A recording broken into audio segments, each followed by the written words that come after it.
Welcome back to Through the Leadership Lens, where we explore the stories, strategies, and the lessons that help leaders thrive. I'm Freddie Ridler, and today we're taking a break from our normal podcast stories to focus on something even more important, the 6 inches between our ears. Because no matter how successful we become, no leadership title, promotion, or achievement completely shields us from stress, anxiety, self doubt, or life's curveballs. The good news, we don't have to navigate those challenges alone. Today's guest is here to help us better understand mental health, resilience, and how we can show up as healthier, stronger leaders.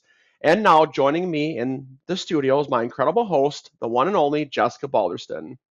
Thanks, Freddie. Today we're excited to welcome Melissa Creede, a leadership and business coach who helps individuals and organizations grow through intentional leadership, stronger communication, and a meaningful change. Melissa brings a passion for helping leaders better understand themselves, build their confidence, and create environments where people can thrive. We're looking forward to talking with her about leadership growth, navigating challenges, and the mindset shifts that help leaders become more effective. Melissa, do you mind giving us just a little bit of background on yourself?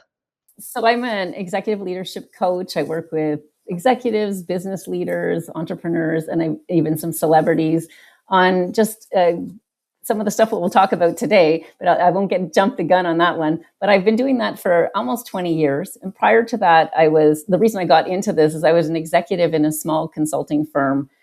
We were dealing with climate change and sustainability strategy at the time. And when I became an executive, I had a coach. And so I got to learn what the benefit of being a coach, having a coach was. So I got to be on the other side of the table from where I am now.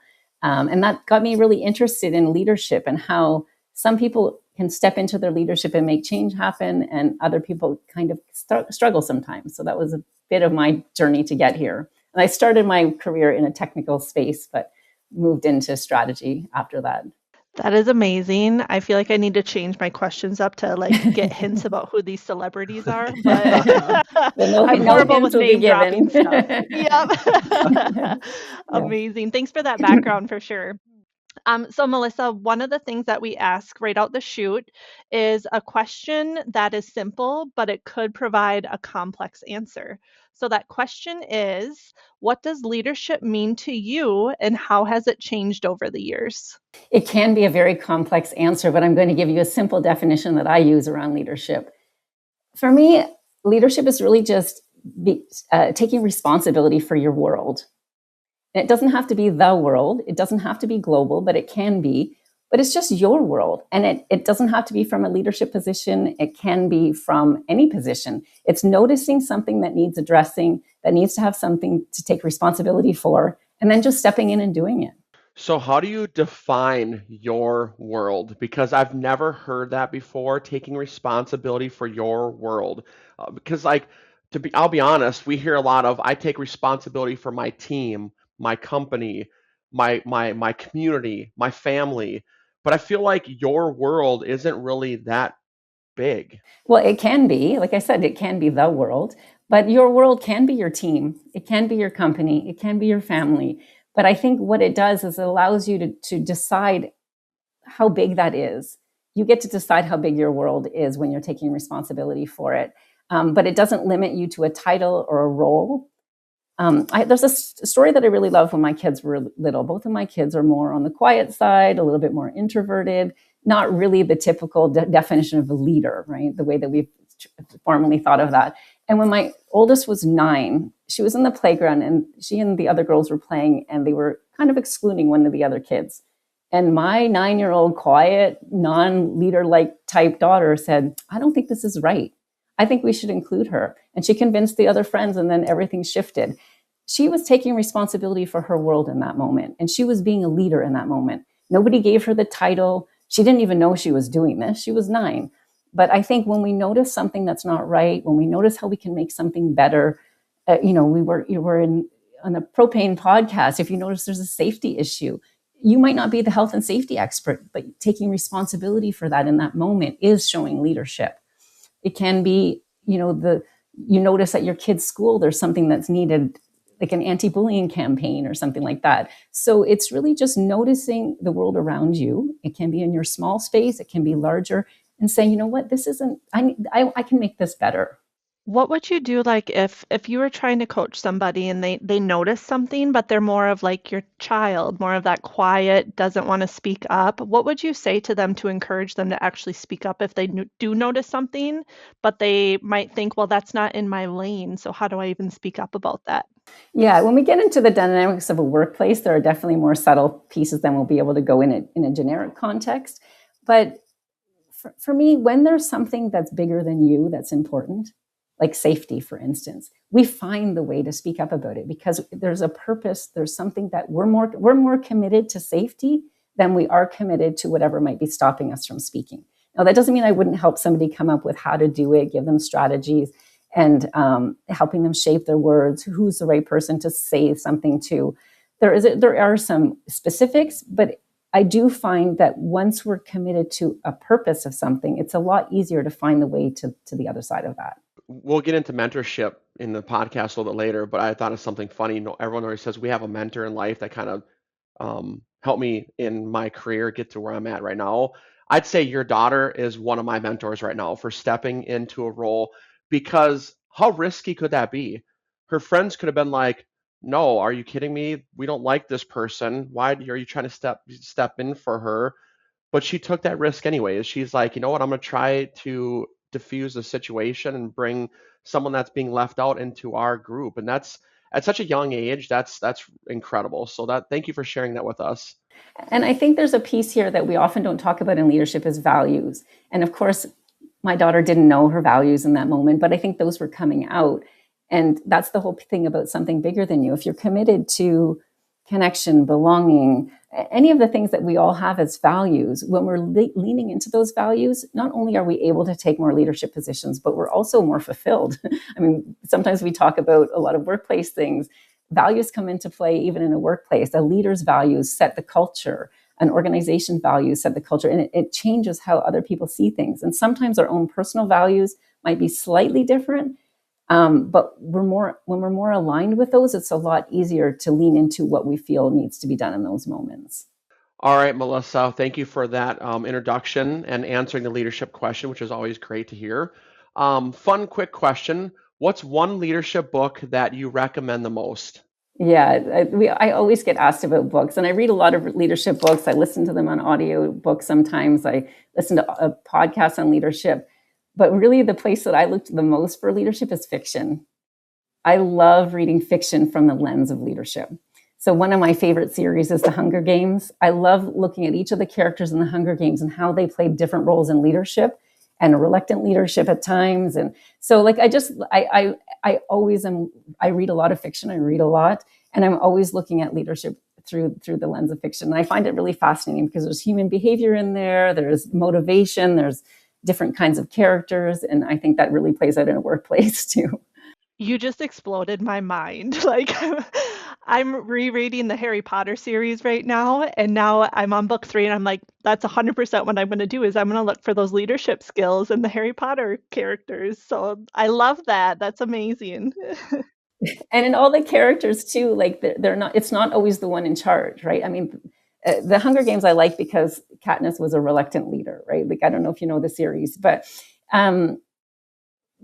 when you actually, and I've done a whole podcast on the Hunger Games before with somebody on leadership, but it's, I think it's just allows us to say, one of the things I liked about her character, she was always committed to what she thought was right through the whole series. Even though she was struggling, she didn't know what she was doing, she was not confident, like she didn't even want to be in that position, but she was always more drawn to what's the right thing here.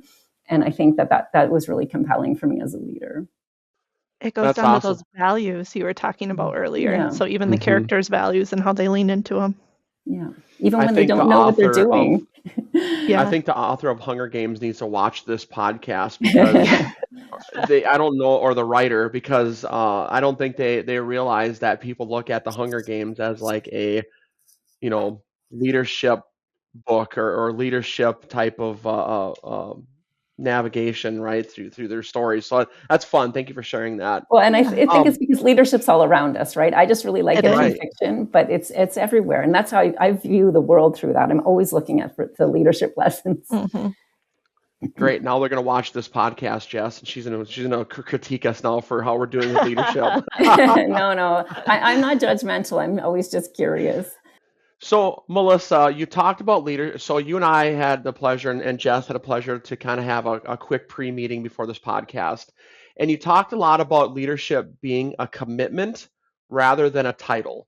What's the difference between being in that leadership position or choosing to lead? And how can someone at any level of an organization step into leadership today?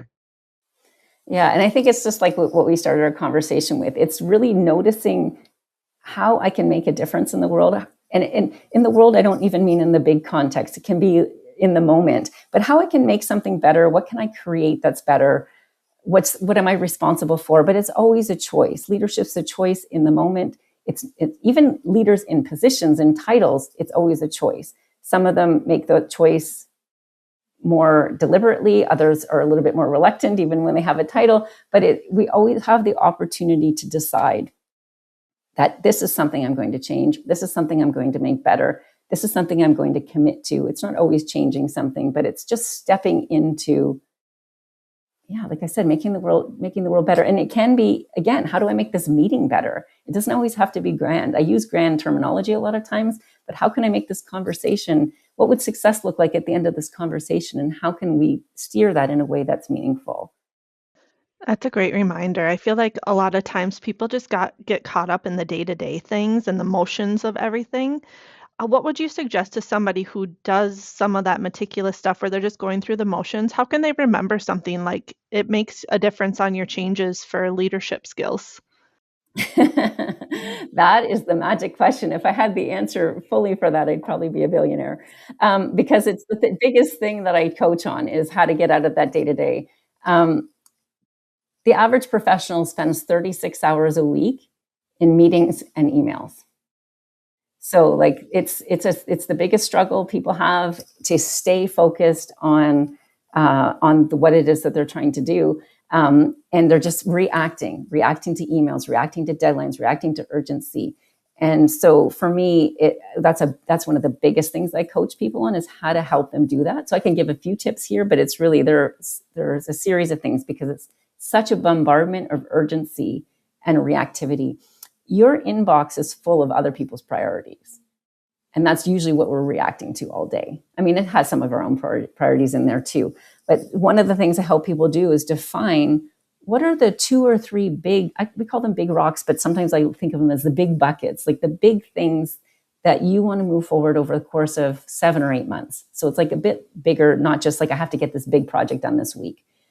So we look at what are the 2 or 3 big areas that you're responsible for in your role that you want to move forward in some way. And then we work a bit backwards on what that looks like more on a monthly basis, a weekly basis. And when you have that, it's a lot easier. And then I ask people, what percentage of your time are you spending on this? Unless you're an individual contributor in an organization, it's probably not 100%. Like we do things for other people, but it shouldn't be 5% either. And so we're looking at how do we increase the time that you spend on the things that are most meaningful for you to get done and still be able to be a contributing team member for other people. Because if we're only reacting to emails, we're always doing other people's things. And so that's one thing is knowing those big rocks. I help people make a strategic to-do list versus a to-do list. So they have both. The to-do list is usually based on urgency and tasks and deliverables and deadlines. The strategic to-do list is usually based on those more important things over time, but often don't have a specific deadline. And they're always the ones that get pushed off.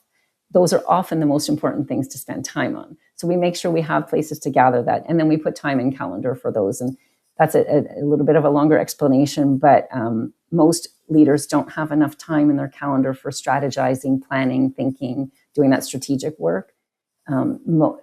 I help them figure out how to do that because they're like, how do I put more time on my calendar? So it's not really additional time, it's more replacing time. That is amazing. I feel like as soon as we're done with the podcast, I'm going to create my own strategic to-do list. That's such a great piece of advice that everybody can take away. And even on that, then I help them create tangible deliverables on that because it's a lot easier to say, I did this if it's something tangible than if it's something more Yes. conceptual. Yeah. And what's that saying? You eat an elephant one bite at a time. So having those little pieces along the way, that actually does make a huge difference. And it gives you satisfaction to be checking things off your list, right? It does. I'm a paper and pen person, so yep, I'm all about the checklist and physically doing that. I was just talking to Jess before this meeting, and that's funny you said that. I need to get a strategic to-do list, and put it in my calendar. But every morning when I come in, I make a list of things that I have to get done for myself, and then I cross them out. Like it gives me so much satisfaction to take my pen and use all this company-owned ink on that item, and I just scratch it off. And it is because like these are things in my world that I need to get done while I'm helping other people. And I'm glad you brought that up because that was one of the questions I had coming up too. And I think we need to talk more about that after Jess goes through hers is we do spend most of our time in other people's priorities. And I think I have a follow-up question with that I'll hit you on in a little bit, but it brought me a sense of satisfaction of crossing things off and just it's so rewarding. It's a little thing like that just makes me breathe a little lighter each day. Okay, Melissa, so my quick and fun question is, what is one small habit that has made a big difference on your life, whether that's work or personal?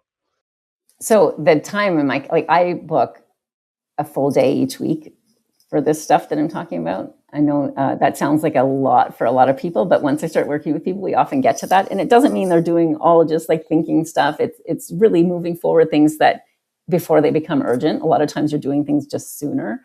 So that makes a big difference. And when I don't do it, I feel the difference in my week because I'm not as focused on my longer term goals. I'm not putting the attention to things that need to be done.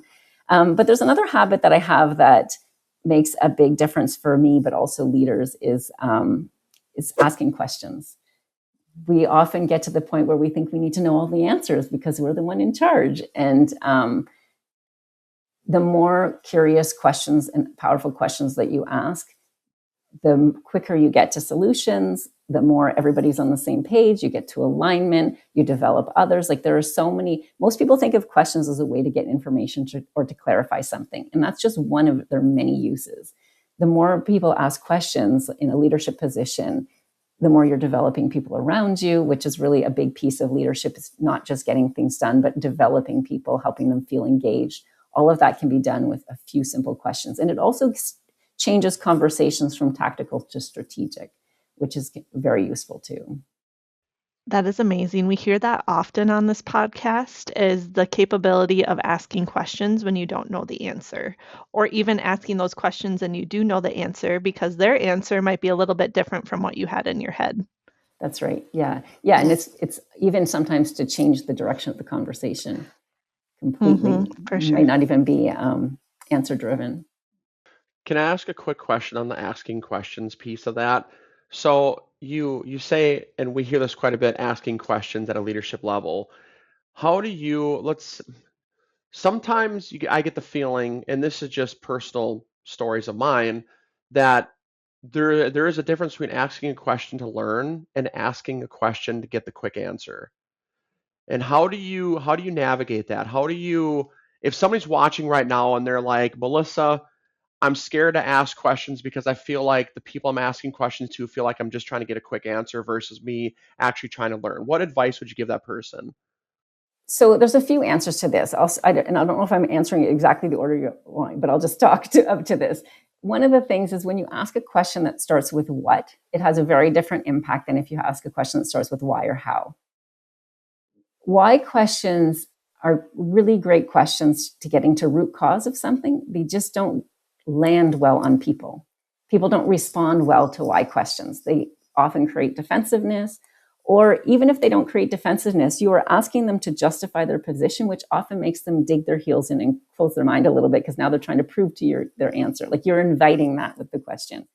Why, like the 5 whys and all those other ways to get to root cause are great, but when you say it to a person, it just doesn't land the same way. But you can reframe a why question as a what question. You can say, what led to that decision? What are the factors you consider to get to that? Like, you can use a what question to get to the same answers. How questions are also very useful questions, but often people ask them too soon and they get into a bit of an analytical spiral. What questions are more opening, but you can still keep them quite narrow, like in terms of, you can still make them directional. What would success look like? That's a forward-looking question that helps us know where we're all going together. What are we actually trying to get to? What would success look like? What's important about that? What's the impact we're trying to have? What benefits are we trying to create? Those are really great questions that are forward-looking. They're creating alignment. They're getting everybody excited about where you're headed. And then there's clarity in those too, because we're defining that. If we just said, how are we going to do this too soon, we miss kind of the vision piece of it and the clarity around where we're, the directional piece. So I don't know if I got the answer to your You question. did. You just eliminated why and how in all my discussions. Yes. And they're Wow. not bad Second questions. time. We're not bad questions, but we don't always see the impact of them. And when people are first learning, I say, just go to what questions first. Later, you can bring these in because you'll have more skill with them. Wow. That's the second time you've blown my mind on this podcast, and we're only like 20 minutes in. I love that. I'm so glad. Awesome. I like blowing your mind. That is amazing. Yeah. It makes you think too, like when you're having these conversations, it kind of keeps that in the back of your head. That's fantastic advice. Well, and I just want to bring it back to something Freddie said. I think when you first asked the question is also when you're having a conversation with someone who reports to you, these kinds of questions are a collective conversation that you're co-creating something, rather than I'm asking you this piece of information to get a specific answer. Sometimes we need to ask a piece of information, like when is that thing due or whatever. But we're so transactional driven in our conversations that these other and they don't take long. Like that conversation, those questions I just asked are not 20-minute conversations. They can sometimes be 1 or 2 minutes, but they just create a better conversation rather than just a transactional, detailed conversation. Switching gears just a little bit here, Melissa. My next question is, when you work with leaders, what are some of the most common challenges that you see them struggling with today? Yeah, and I think I probably got ahead with some of my answers because the absolute biggest one is the time management and the reactivity. So not being intentional. It's the biggest thing. I've written a whole book about it because it's the biggest thing that comes up in all of my coaching conversations. We are just bombarded with requests and asks, and it's really hard to stay intentional. And even the most strategic leader has a hard time staying intentional because of our workplaces. And it's not the workplace's fault. It's just how things are moving. So it's the biggest struggle and again, we can be intentional about something simple, being intentional about how I'm going to go into this conversation, being intentional about how I'm going to go into this meeting, because we're all rushing from meeting to meeting to meeting that we're not even taking the time to think, what would success look like coming out of this meeting? What decision are we wanting to make? What's the collective value of everybody here? What do I want from this person or that person? What am I going to contribute? So when we have those thoughts before going into the meetings or into a conversation or into a project design or anything, then it goes so much more efficiently and we get to where we want to go so much faster. I actually could do a whole separate podcast on meetings and how to design them. I don't think we want to go completely down that path, but I think that because we've gotten into this cycle, none of us have taken the time to just stop and reflect for 2 minutes beforehand, be intentional about that. Sometimes I'm even intentional about, like, I'm going into this meeting. Do I want to be seen as an expert or do I want to be seen as a collaborator? Do I want to be seen as curious? Like, I just sort of give myself a word to hold on to because that changes the energy of how I show up. Do you ever find yourself writing any of this down before you go to a meeting just to kind of put, your thoughts to paper to say, when I walk in this meeting, this is just a reminder of who I am and my intentions for this meeting? Or are you just holding all this up in your head at that time? It kind of depends on the importance of the meeting, how often I go in the same meeting or not. Sometimes I'm doing it in my head, but most of the time I'm also a pen and paper kind of person. I'm jotting a few bullet points, talking points, intentions, success outcomes. So I'm going, but it really, the more you do it, the faster it happens.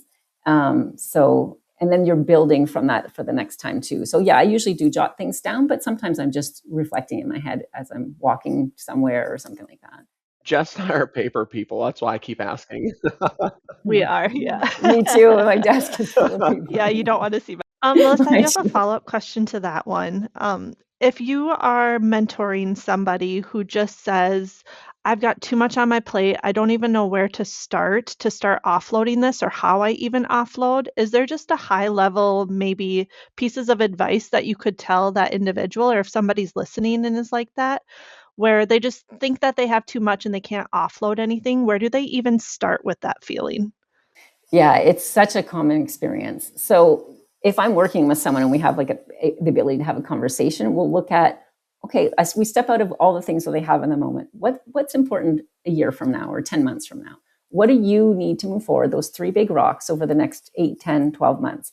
And then we work backwards from that. And we look at what's on your list that fits in that or not. And then once we get into the things that aren't in their priority list, sometimes the stuff's for their boss, sometimes it's for someone else.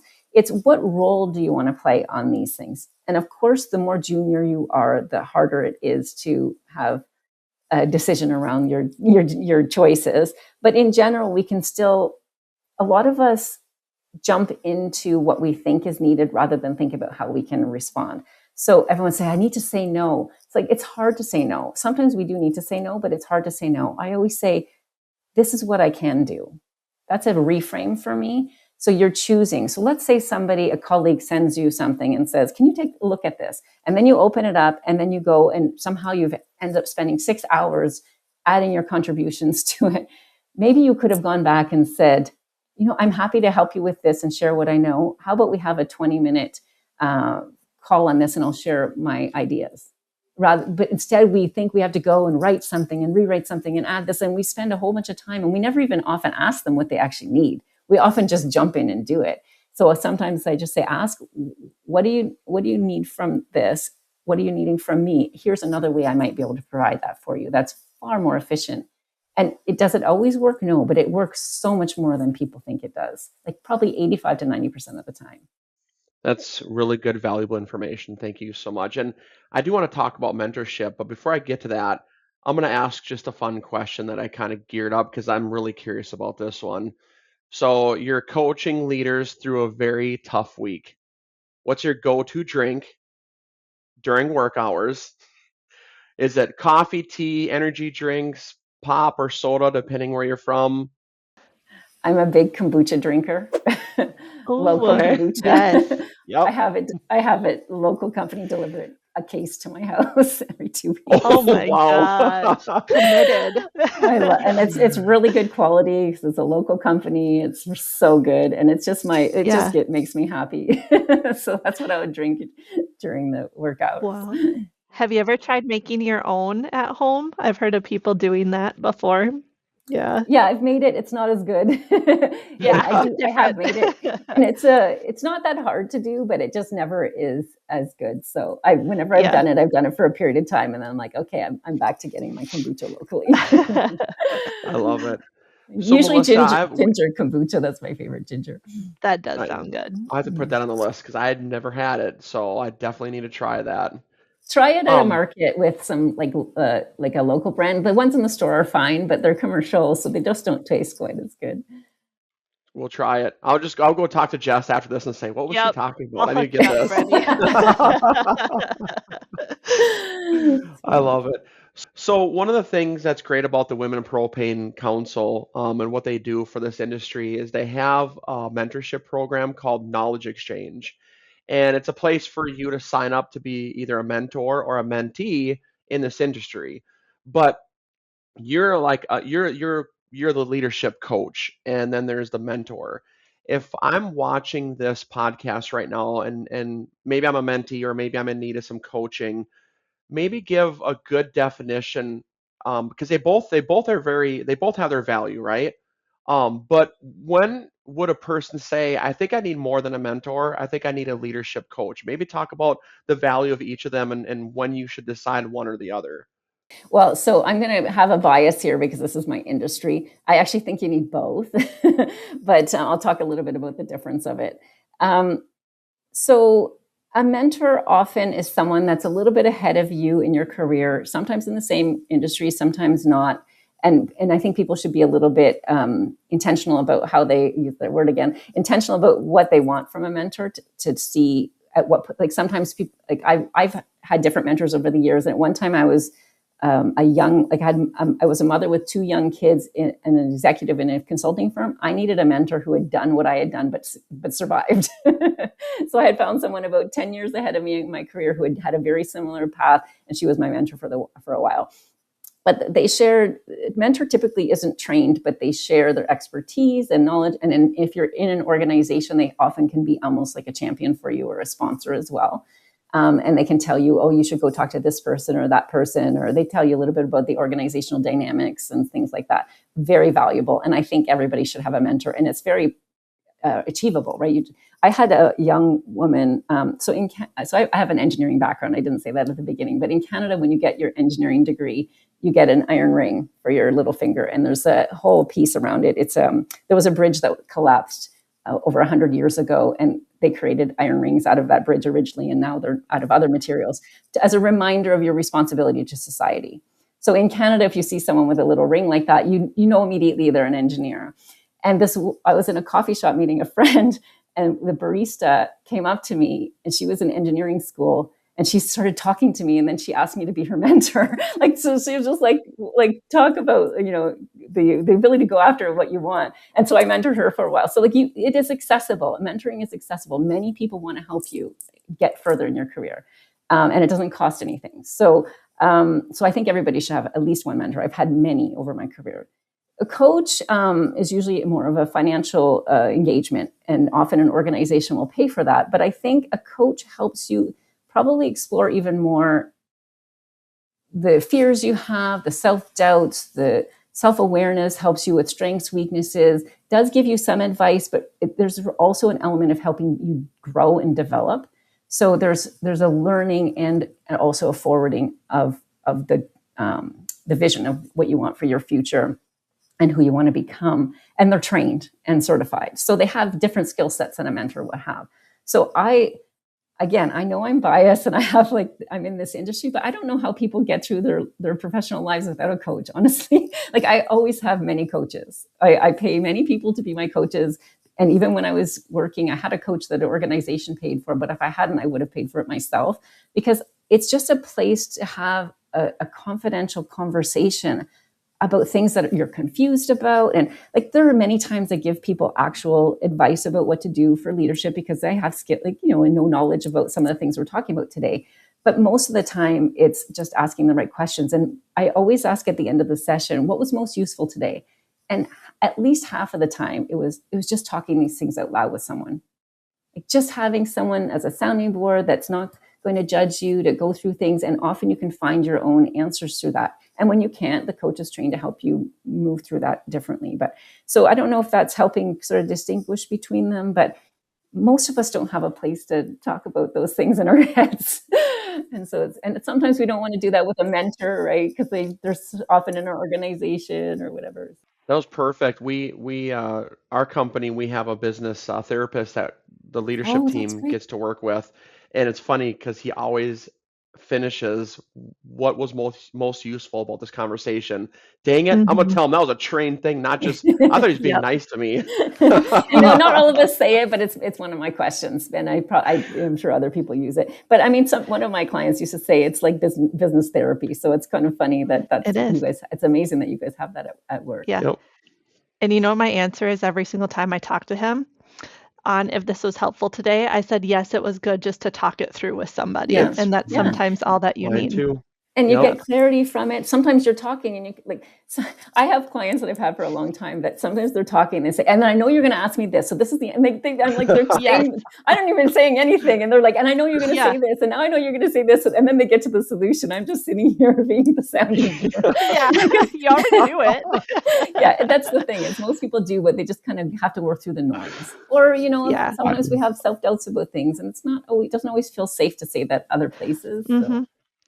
And it's nice having that safe space and dedicated time. Like you were mentioning earlier, having that dedicated time just to think those things through where you're uninterrupted talking to somebody else makes a huge difference. Melissa, so we have heard over and over on this podcast that people One of the biggest things that companies like to do and that they wish they did more is celebrating a win at their company. Whether that's little or big, they like to celebrate those wins just to boost that morale and celebrate victories. What is your favorite way to celebrate a win? That is a great question. I think just acknowledging it, because we often celebrate big wins, but we don't celebrate little wins. And I often also see, like, when we have, let's say, a milestone, climbing. I just went to Peru and did the Inca Trail. So, like, you're aiming for this milestone of the top, the highest peak of the mountain. So we get to the top, celebrate, but really that's just a milestone along the way. You still have to get home. It's still part of the journey. Like, so I think it's stopping to celebrate those wins, but all the bigger ones, but also the small ones. And I actually, that's how I start all my coaching conversations. What's a success or win you want to start us off with today? And everybody comes in and like, oh, I haven't had any. And then, like, sometimes they come in and they come up with something small, but sometimes they haven't had any, and then 5 minutes like, oh, I was promoted. Like, you were so busy that you forgot to say, like, you forgot to lead with the important thing because they got so bogged down in the middle. So it's sometimes it's the little wins and sometimes it's the big ones, but it's just stopping even for a minute and reflect. And acknowledging it. I love that answer. Thank you.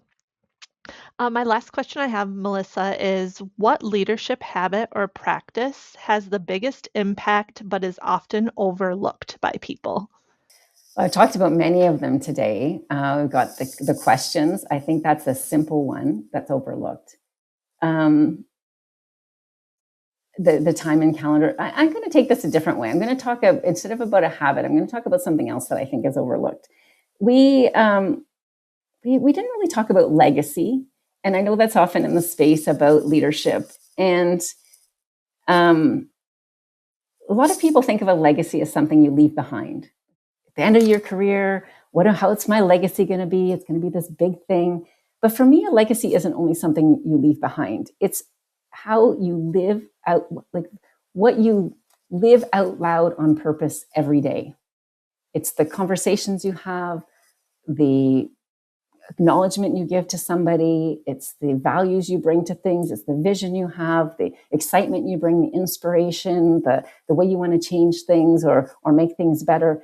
And we often think of this like big thing at the end of our life, but when you show up every day committed to purpose, committed to values, committed to your leadership, that creates its legacy. And I think we overlook those everyday things too much. I love live out loud. If you were to ask me, Freddie, what did you take away from today's session? I would say live out loud. I love that. I don't know why that struck me so. You're right. Legacy is always something that you're looking forward to leaving behind. Almost like it's like let's quick forget about it, but you shouldn't forget about your legacy.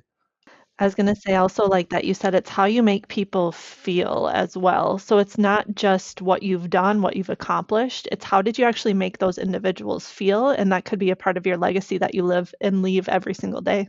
And we all know people that have made us feel certain ways or have left a legacy. And I often use celebrities as examples because we can see, we all have a collective experience of them. But, maybe some of the podcast listeners are too young for this, but Elizabeth Taylor, a lot of people in her early career knew her as someone who, had many marriages or was in many movies. But it's really, for me, her legacy is what she stepped into during the AIDS crisis. And she was one of the first celebrities to really to befriend and to speak up for all those people dying of AIDS when everybody else was shunning them. And then she created foundations and all kinds of things. But she normalized the humanity behind the AIDS crisis before other people did. And to me, that's a huge legacy. But she was just committed to this cause. Her friends were dying, and she was just stepping in and had a platform to use. And to me, that's more powerful than anything she did before that. Sometimes you leave legacies that you don't even know that you're leaving. Yeah, and you're leaving it because you care about it. That's the thing that people forget. We don't have to sit down and think, what legacy do we want? We just have to be committed to what we care about, and it will develop itself. Naturally. Yeah. Naturally, yeah. So if somebody was watching this going, I wonder if I've left a legacy, behind. They just need to stop and just look. And maybe ask 10 people, what do you think of when you think of me? I've had to do different exercises like that. People had to give 5 words about me or different things. And I've, in different courses I've taken and things like that. And it's always surprising to me, the consistency between what other people say about you. I find that really interesting. Some variances, but there's always common themes. That is amazing. Melissa, thank you so much for being a part of Through the Leadership Lens and for sharing your perspective on what it takes to grow as a leader. Your insights remind us that great leadership starts with understanding ourselves and creating meaningful connections with others. We appreciate you joining us and sharing your story with our listeners. So it was so fun. Thanks, I have Melissa. so many more things I want to say. I know. Part 2. We'll do a part 2. Part 2. Stay tuned for part 2. Yeah. Thanks, Melissa.